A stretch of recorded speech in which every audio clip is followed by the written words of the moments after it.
Ladies and gentlemen, boys and girls, my name is Aram. I'm the BIOROWER founder. Thank you very much for getting a BIOROWER Pro. This is a quick assembly video, how I would assemble it. There are many ways to do it. That's the way that I suggest you go about. Now, first of all, you want to get everything out of the crate, and then you need to find a spot that is level. You probably knew this already. This here, you can slide it on the floor. I wouldn't do it on a wooden floor because the wheels are quite sharp. So I would always put it on a bit of carpet if it's straight on the wheels. For now, we're going to slide this out of the picture. And the first step is to start to assemble the slide frame. The slide frame should be positioned where the Pro later should be sitting. Now, let's say this is exactly where we want it to be. The question is, what is front and what is back? Doesn't matter. Either way is fine. This part here is the front. Just enough space for the connection piece. You see, the connection piece has two holes that are quite close together and two holes that are far apart. The ones that are far apart are attached to the rectangular frame in the rear. I try to make the holes align somewhat. In the next step, you need four of these. These are Allen screws, and you will need a 5mm Allen key. The Allen key that you might have in your tool set that came along might look a bit different. This is what we have here. Make them tight, but not overly tight. Don't kill it. Sometimes you have to play until the windings actually align properly. Takes a bit of patience. I wouldn't tighten one down before the other one has at least had a bite. Always try to have both bite and then tighten them down. Now the rear part, try to make the holes align.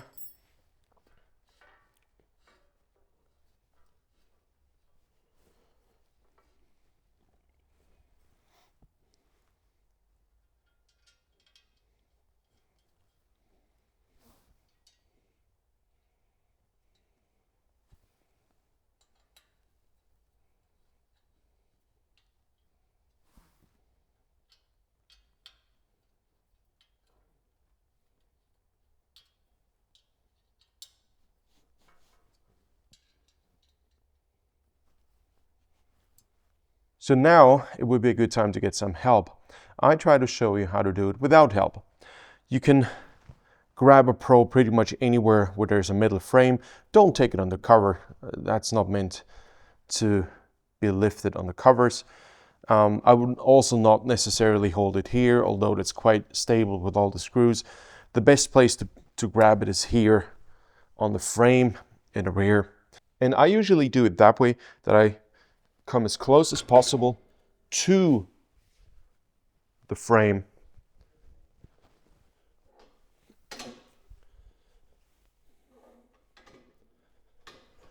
So that's the ideal position to start. And it's heavy.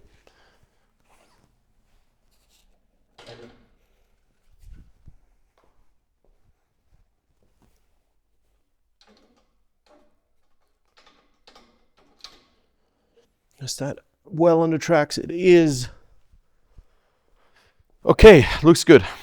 Now let's do a quick test to see if the Pro is on a level floor. So I give it a slight tip.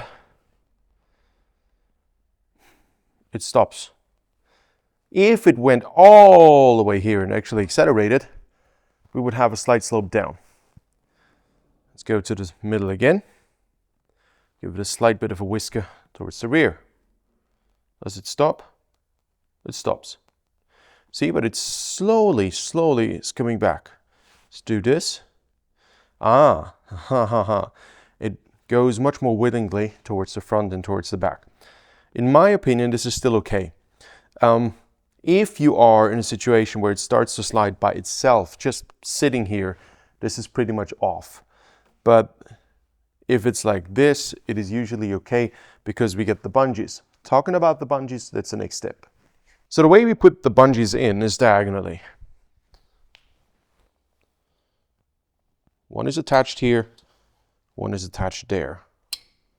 So that's the rear part. And the other one goes parallel, but underneath the frame.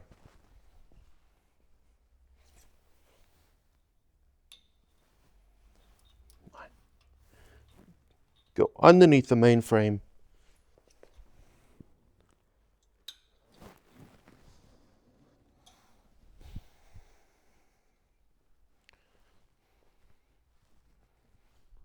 Yeah, looks good. Next up, left side rigger. Left and right is always from the perspective of the rower. So that is facing forward and therefore I'm on the left side.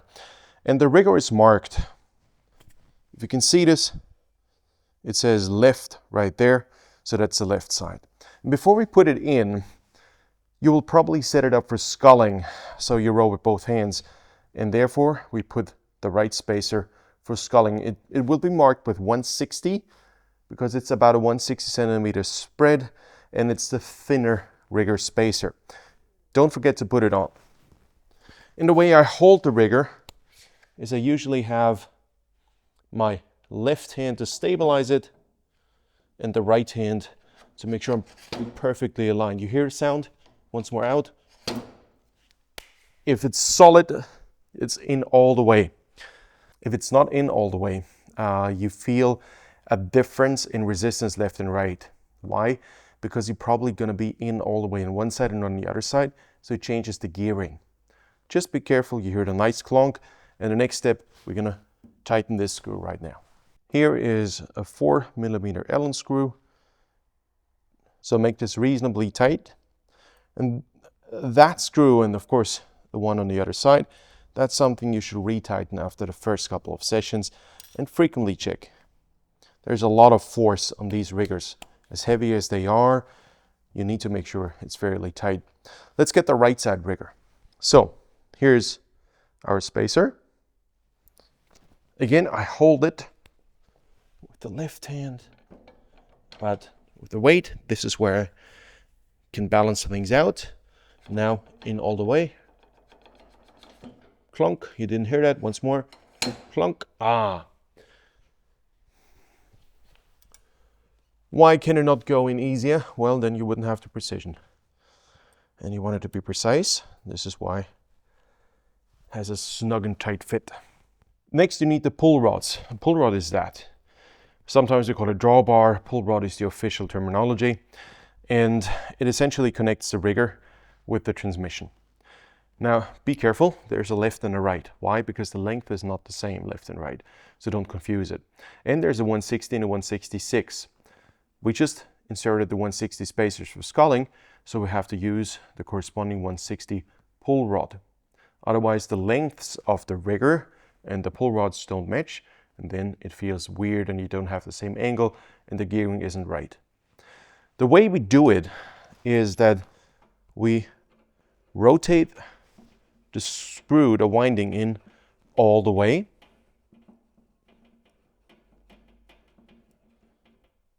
So, and now I have to zoom in all the way. You can see that this is not parallel to the floor and I cannot rotate any farther. So I go back until this is flat. And now I have to insert it here. Sometimes the pull rod is too far in. It's just not aligned. So you cannot get that bolt through. The next step would be to insert the pull rod connection bolt and tighten it with that self-securing nut. But I can't get it through. Because of transport, sometimes the transmission moves a bit. It's not a big deal. There are two ways to go about this. The first way is to insert a screwdriver and attach the oar and carefully start to pull on it until this has come out a bit more. Then you take the screwdriver out and then you can perfectly align the two openings. The other option is to leave this exactly the way it is right now and see if it works better on the right side. So that's my pull rod for the right side. I've got the bolt and the nut. That nut should be all the way back to the beginning of the winding. And then I go in all the way.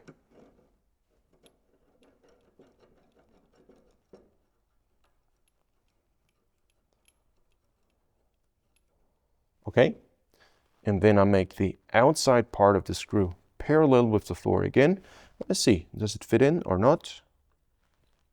Okay, this one fits perfectly. Good.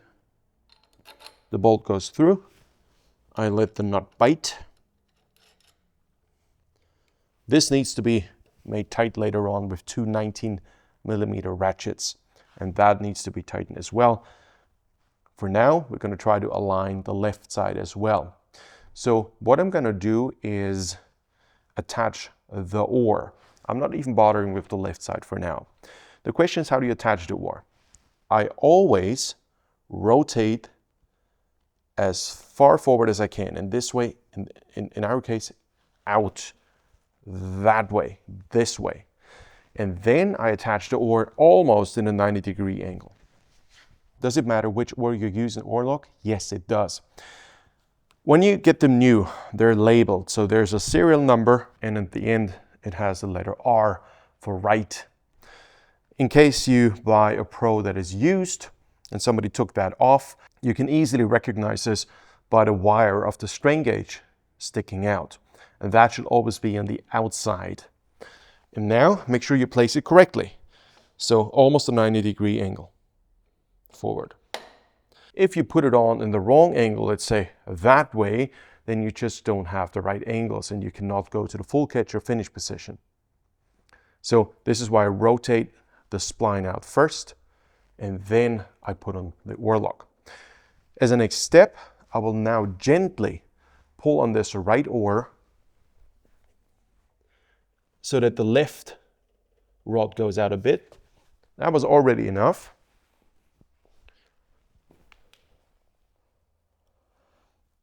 Now the holes align perfectly. Again, the bolt goes in from the top. I let the nut bite. And then with two 19mm ratchets, yours might again look different than mine. These should be made reasonably tight. If they're loose, that's not good. You will have a play in the force transfer. Don't kill it, but also don't have it too loose. And while we're at it, tighten this nut right here. Same on the other side.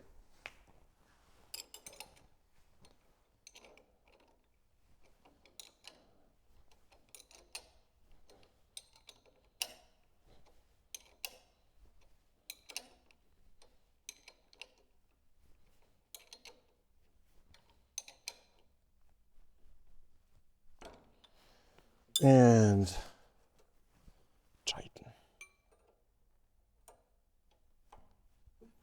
Good. Next up, we're going to attach the left oar. So I rotate the spline out that direction, and I attach the oar almost a 90-degree angle, 85 degrees roughly. Play with it. Where is it? Here. Before you tighten the oar locks, the next step is to ask yourself, do I want to have my left and right oarlock the same height compared to my rails or to my seat? If you like to have your left oarlock a bit higher, then you need these spacers. If you're not a rower, it doesn't really bother you. But if you're a rower, the idea is that you set up your cockpit of the Pro exactly the way you usually have it in your boat. Most people have the left gate higher by either 5mm, that would be one disc, or 10mm, which would be two discs. Some people have exactly 8 or 13mm. If you really need that, send us an email and we produce spacers exactly to match your boat setup. For now, we're going to have a 10mm, so 1 centimeter higher left oarlock. So for that purpose, I take off the oar. They have a little notch here, and that goes right into the groove. And put it back on. And now I've got exactly the height I want. You see, it's a bit higher than a right one. Next up, you need a 4mm Allen key and tighten that down. You can keep the 4mm Allen key in your pocket, because next up we're going to mount the seat. And there are two things you will need. The seat, of course. You might have a wooden racing seat if you ordered that one. And the seat stoppers. The seat stoppers, you've got two complete units, consist of a longer Allen screw and a spacer. That spacer is going to prevent the seat from going over either end of the rail. Which way goes forward? The rounded part with the elevated front is forward. The slightly lower part is in the rear.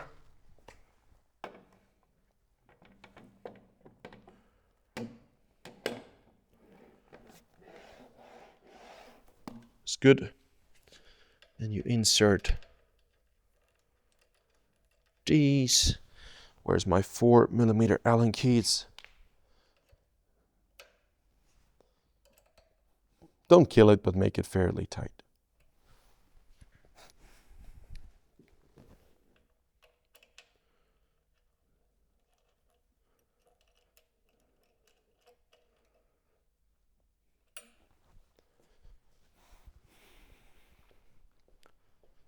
Next up, you need the foot stretchers and a 6mm Allen key. Now with the foot stretchers, there's a rubber plate.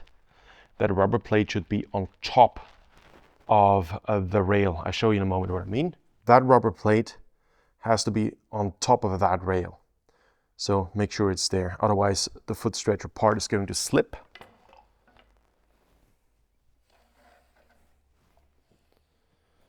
How to adjust it, I will show you in a moment. For now, we make it reasonably tight. I tend to leave the key handy with me. Put it on the rail carefully so you don't scratch anything for the setup later. Time to do a first test row. Now, in order to know where you should be positioned, of course I know my personal setup, I show you what the wrong positions are. So first, I'm going to put it way too far forward, and I'm going to tighten it slightly.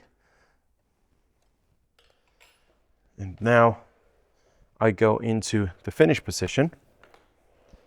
You see, oh, there's no space for me to row. Okay, I'll adjust it too far in the back.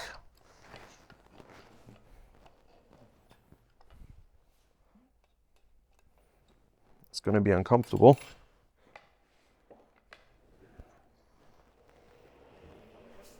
Oh, now I can pull past my body and I hit the limiter. Why is there a limiter? Well, this is 45 degrees almost compared to 0. And that's absolutely beyond any limits in a rowing boat. It doesn't make any sense. So 40 degrees usually here is about as far as you want to go back. So I have to go farther forward.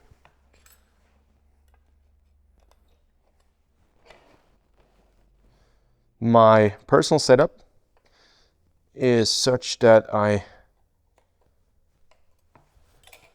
like to have, with a perfectly upright upper body, my oar handles should just about touch with a perfect upright upper body. So when I lean back, I've got nice space here. For some, that is not enough space at the finish. They like to have more. Well, then go back a little.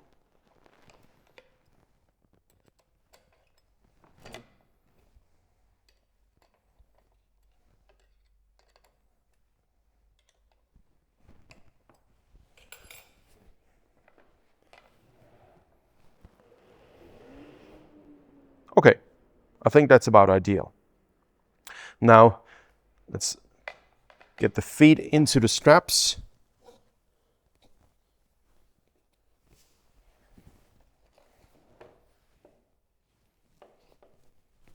And take a test stroke.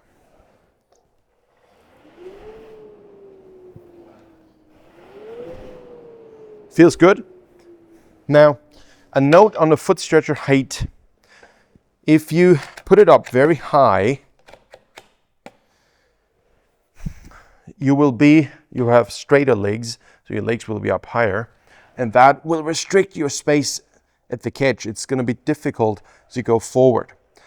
If you have small feet, that's the only way to go, because you need proper hold.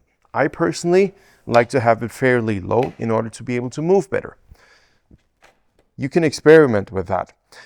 Most rowers have it so that the strap is anywhere at the beginning of your large toe to the center of your forefoot. I wouldn't have it here and I wouldn't have it there, but anywhere between here and there is about okay. If I went any lower, there's not much support. Of course, you could opt for rowing shoes, then that is not an issue. Next up, we're going to connect the app with the BIOROWER, and you need to initiate that first, so there's only communication between the sensors and this tablet, and there's as little interference as possible. Bluetooth has its downsides, we all know that, but we try to make it as stable as possible. If it's a very congested, crowded place, we usually see this at demos as difficult to establish communication with any Bluetooth device. The way you do this is you turn on both sensors. There's a touch button in the middle. If you see it flashing green, it means it's got enough battery. If it's flashing orange, it's about to die. If it's flashing red, it's almost dead. It's that simple. You can later check the exact battery status in the app. Once you turn these on, you go in the app to settings. First, you select your device, make sure it's set to sculling, so both oars. Then you go to BIOROWER and you go to tap to set the nearest BIOROWER. So now it's establishing an initial connection with that sensor pair. And then you need to zero oars only once. Zero oars, you put your oars into the middle position, like that, right in the middle, and go continue. Steering oars successful. Then you go to done, row, tap to start, and there you go. You can take your first couple of strokes.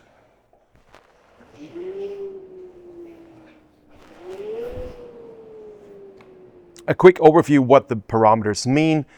Orange, ANGL, ANGR is your angle left and right, so it's the combined stroke length. 1 degree, 2, 3, 4, 5, it gives you your total stroke length in degrees. The center values are power left and power right, so how many watts you're pulling for each respective stroke. You will always get the readout after the stroke is done. Very simple reason, we need to wait for your performance to be completed before we can give you data. There is no algorithm, it's simply raw data. So the app is extremely precise, which is why the BIOROWER is used for scientific research at universities. There's a dedicated video on how to use the BIOROWER app, and you will find the video on biorower.com and also on YouTube. There are a couple more settings you can adjust. First of all, you can adjust the inboard length. You do this by removing these two screws completely, and then you either pull it out or push it back in, and so you change the length of your oar. If you're not a rower, you don't need to mess with that setup, because that's something rowers typically use to have their BIOROWER perfectly match their boat. But if you've got any questions on what you specifically should use, contact us, info@biorower.com, or give us a call, and we're very happy to assist you. Finally, the most sought after feature of the Pro is how to set up the instability. So you use a 22mm ratchet and you rotate the screw out a bit. I usually count the rotations.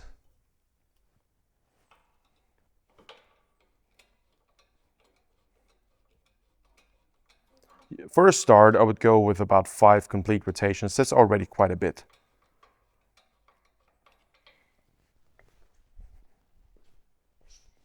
Same in the other side.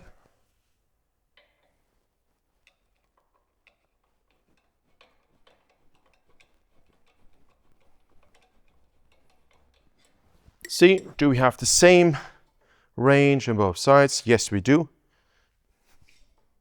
And now the BIOROWER Pro is unstable, and you can row with instability, which of course is much more fun. So if you look at the system more closely, you see here's a nut, and the nut regulates the spring tension. The farther in the nut goes, the more support you have in that direction. If you really want maximum instability, then you remove the springs completely. But that's almost a rodeo ride. Now, final word of warning on the instability. Don't exaggerate, especially when you set it up for somebody else. always go by what they feel comfortable with, because you can overdo it and you might actually really fall off the machine. We don't want that. On the other hand side, you should be able to train instability to improve your core stability. So do it with reason and slowly increase the instability in increments of about 1 to 2 rotations, and reduce the spring tension as you feel it fits. When you decide to remove the springs completely, start with less range of instability, so you rotate the bolts in a bit more. That's it with the basic BIOROWER setup. If you've got any questions, please contact us info@biorower.com or give us a call. We're very happy to help. And now, enjoy your BIOROWER, and if you haven't already done so, hop over to rmtraining.com so you can join the Saturday live classes, because with your purchase of a BIOROWER Pro as of 2024, there's a month of Saturday live training included. Enjoy your BIOROWER experience, and I'm very much looking forward to your feedback. My name is Aram, I'm the founder of BIOROWER, and thank you once more for going for the best rowing machine in the world. Have a good day. Bye-bye.